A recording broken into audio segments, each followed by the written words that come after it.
Gandalf stood before the door of Orthanc and beat on it with his staff. It rang with a hollow sound. "Saruman! Saruman!" he cried in a loud, commanding voice. "Saruman, come forth!" For some time there was no answer. At last the window above the door was unbarred, but no figure could be seen at its dark opening. "Who is it?" said a voice. "What do you wish?" Theoden started. "I know that voice," he said, "and I curse the day when I first listened to it." "Go and fetch Saruman, since you have become his footman, Grima Wormtongue," said Gandalf, "and do not waste our time." The window closed. They waited. Suddenly another voice spoke, low and melodious, its very sound an enchantment. Those who listened unwarily to that voice could seldom report the words that they heard, and if they did, they wondered, for little power remained in them. Mostly they remembered only that it was a delight to hear the voice speaking. All that it said seemed wise and reasonable, and desire awoke in them by swift agreement to seem wise themselves.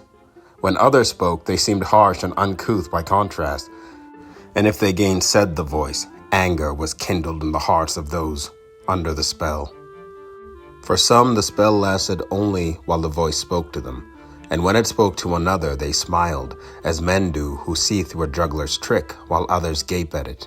For many, the sound of that voice alone was enough to hold them enthralled.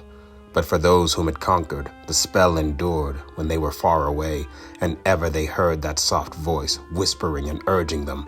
But none were unmoved.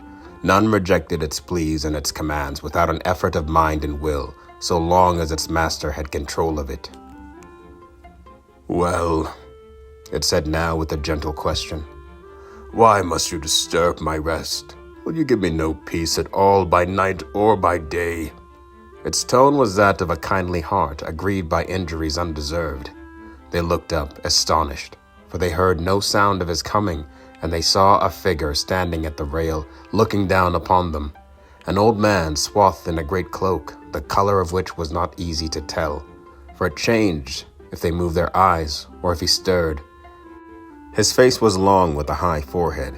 He had deep darkling eyes hard to fathom, though the look that they now bore was grave and benevolent, and a little wary. His hair and beard were white, but strands of black still showed about his lips and ears. "Like, and yet unlike," muttered Gimli. "But come now," said the soft voice. "Two at least of you I know by name. Gandalf I know too well to have hope that he seeks help or counsel here.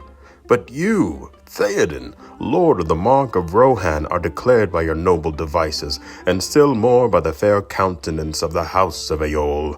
O worthy son of Thengol the thrice renowned, why have you not come before? And as a friend, much have I desired to see you, mightiest king of western lands, and especially in these later years, to save you from the unwise and evil counsels that beset you. Is it yet too late? Despite the injuries that have been done to me, in which the men of Rohan, alas, have had some part, still I would save you, and deliver you from the ruin that draws nigh inevitably, if you ride upon this road which you have taken. Indeed, I alone can aid you now." Theoden opened his mouth as if to speak, but he said nothing. He looked up at the face of Saruman with its dark, sullen eyes bent down upon him, and then to Gandalf at his side, and he seemed to hesitate. Gandalf made no sign, but stood silent as stone, as one waiting patiently for some call that has not yet come. The riders stirred at first, murmuring with approval of the words of Saruman, and then they too were silent, as men spellbound. It seemed to them that Gandalf had never spoken so fair and fittingly to their lord. Rough and proud now seemed all his dealings with Theoden, and over their hearts crept a shadow, the fear of a great danger, the end of the mark in a darkness to which Gandalf was driving them, while Saruman stood beside a door of escape, holding it half open so that a ray of light came through. There was a heavy silence.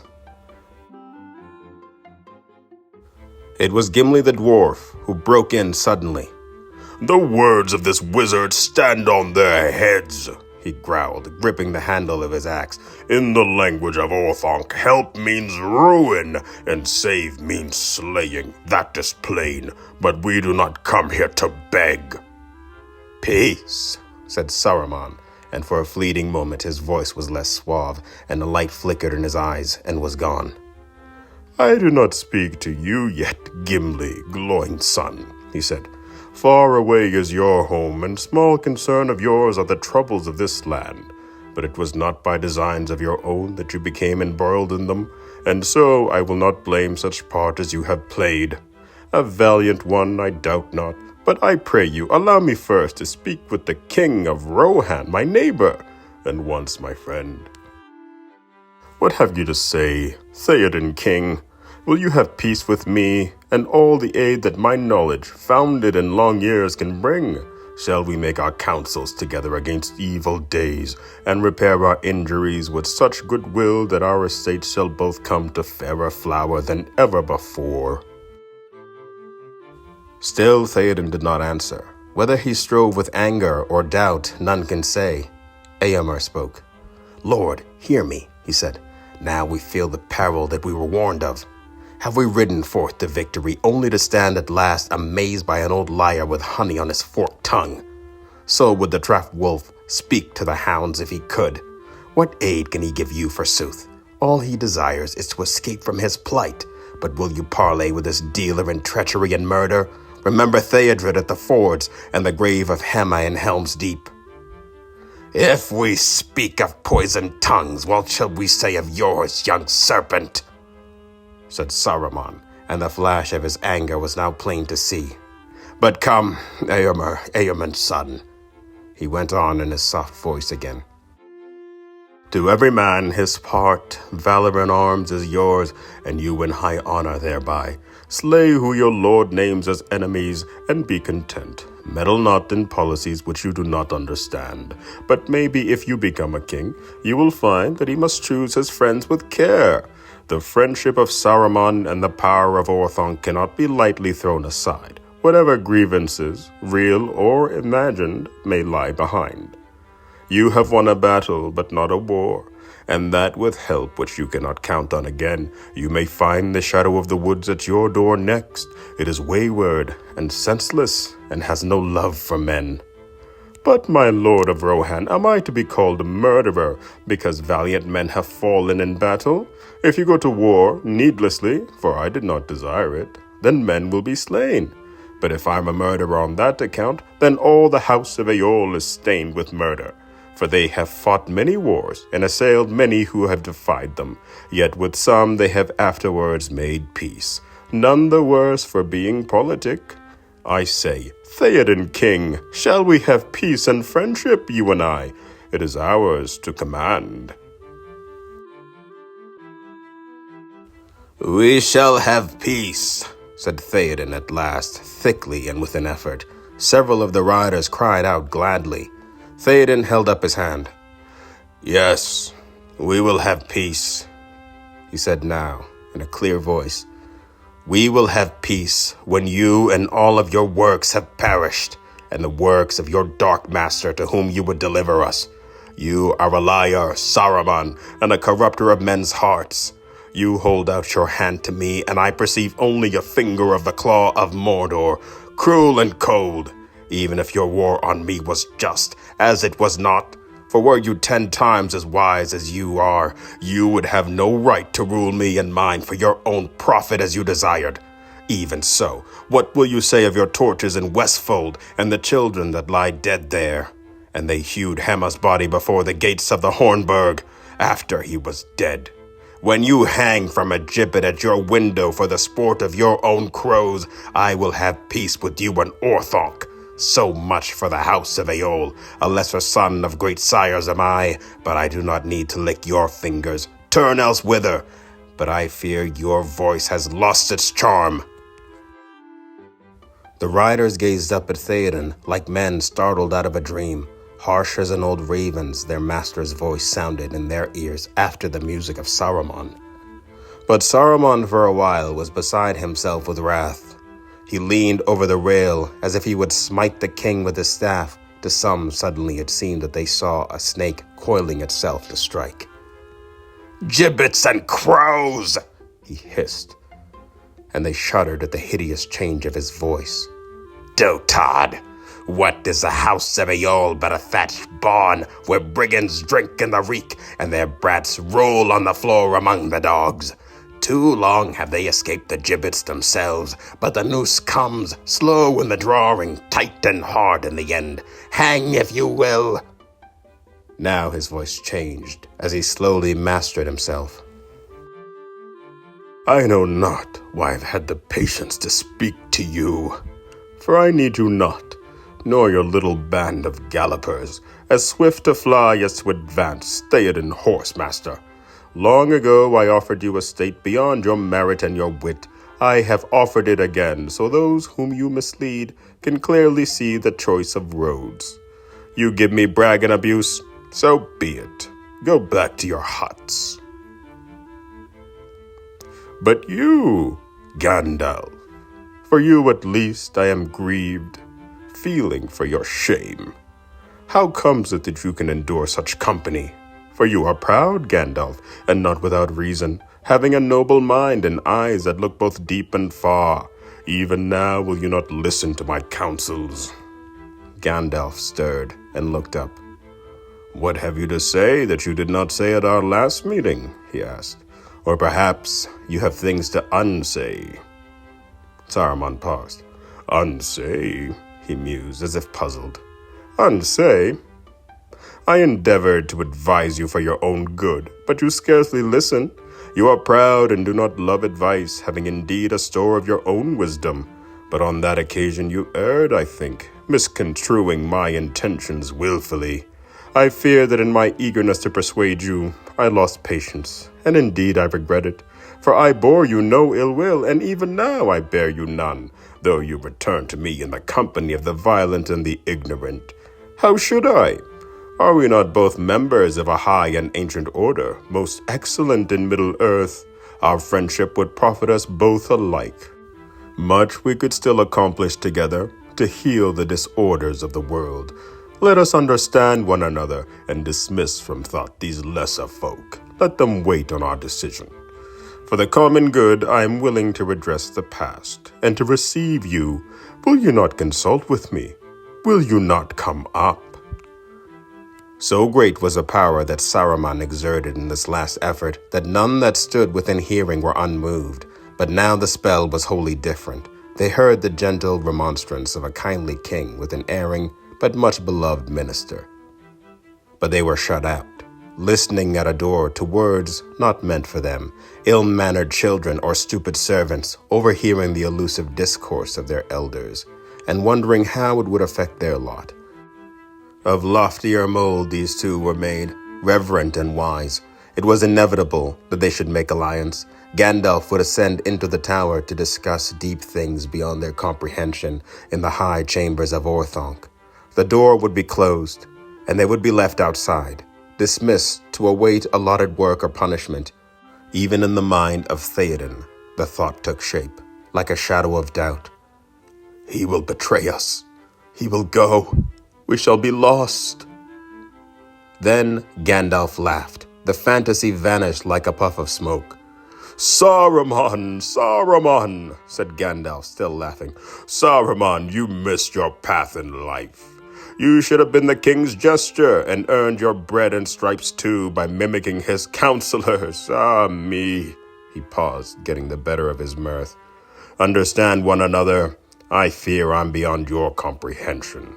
But you, Saruman, I understand you now too well. I keep a clearer memory of your arguments and deeds than you suppose. When last I visited you, you were the jailer of Mordor, and there I was to be sent. Nay, the guest who has escaped from the roof will think twice before he comes back in by the door. Nay, I do not think I will come up, but listen, Saruman, for the last time. Will you come down? Isengard has proved less strong than your hope and fancy made it, so may other things in which you still have trust. Would it not be well to leave it for a while? Turn to new things, perhaps? Think well, Saruman. Will you not come down?" A shadow passed over Saruman's face. Then it went deathly white. Before he could conceal it, they saw through the mask the anguish of a mind in doubt. Loathing to stay and dreading to leave its refuge, for a second he hesitated, and no one breathed. Then he spoke, and his voice was shrill and cold. Pride and hate were conquering him. "Will I come down?" he mocked. "Does an unarmed man come down to speak with robbers out of doors? I can hear you well enough here. I am no fool, and I do not trust you, Gandalf. They do not stand openly on my stairs, but I know where the wildwood demons are lurking at your command." "The treacherous are ever distrustful," answered Gandalf warily. "But you need not fear for your skin. I do not wish to kill you or hurt you, as you would know if you really understood me, and I have the power to protect you. I am giving you a last chance. You can leave Orthanc free if you choose." "That sounds well," sneered Saruman, very much in the manner of Gandalf the Grey, so condescending and so very kind. "I do not doubt that you would find Orthanc commodious and my departure convenient. But why would I wish to leave? And what do you mean by free? There are conditions, I presume." "Reasons for leaving you can see from your window," answered Gandalf. "Others will occur to your thought. Your servants are destroyed and scattered. Your neighbor you have made your enemy. And you have cheated your new master, or tried to do so. When his eye turns hither, it will be the red eye of wrath. But when I say free, I mean free, free from bond of chain or command, to go where you will, even to Mordor, Saruman, if you desire. But you will first surrender to me the key of Orthanc and your staff. They shall be pledges of your conduct, to be returned later if you merit them." Saruman's face grew livid, twisted with rage, and a red light was kindled in his eyes. He laughed wildly. "Later!" he cried, and his voice rose to a scream. "Later, yes, when you also have the keys of Barad-dûr itself, I suppose, and the crowns of the 7 kings, and the rods of the 5 wizards, and have purchased yourself a pair of boots many sizes larger than those that you wear now. A modest plan, hardly one in which my help is needed.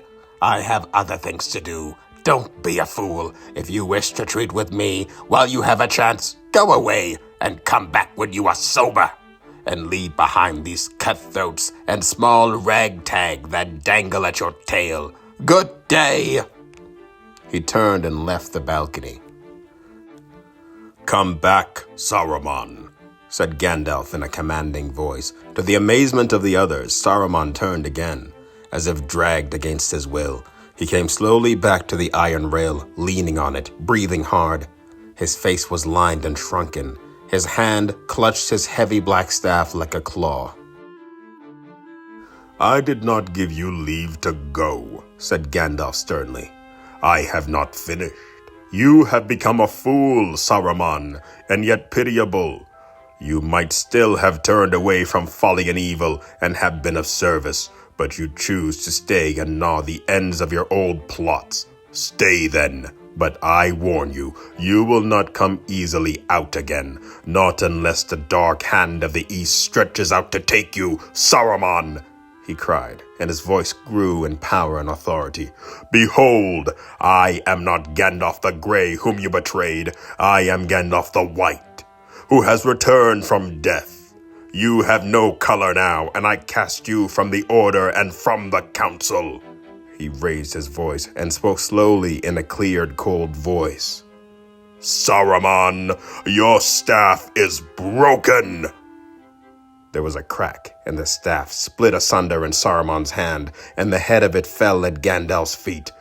"Go!" said Gandalf. With a cry, Saruman fell back and crawled away. At that moment, a heavy, shining thing came hurtling down from above. It glanced off the iron rail, even as Saruman left it, and passing close to Gandalf's head, it smote the stairs on which he stood.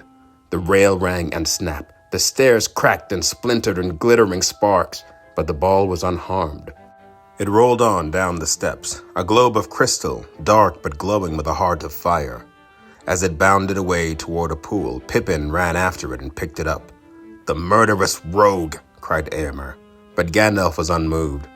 "No, that was not thrown by Saruman," he said, "nor even at his bidding. I think it came from a window far above, a parting shot from Master Wormtongue, I fancy, but ill-aimed."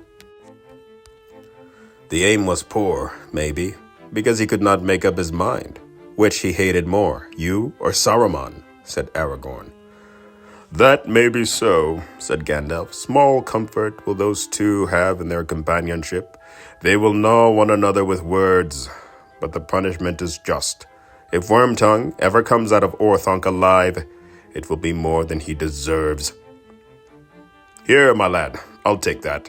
I did not ask you to handle it," he cried, turning sharply and seeing Pippin coming up the steps slowly, as if he were bearing a great weight.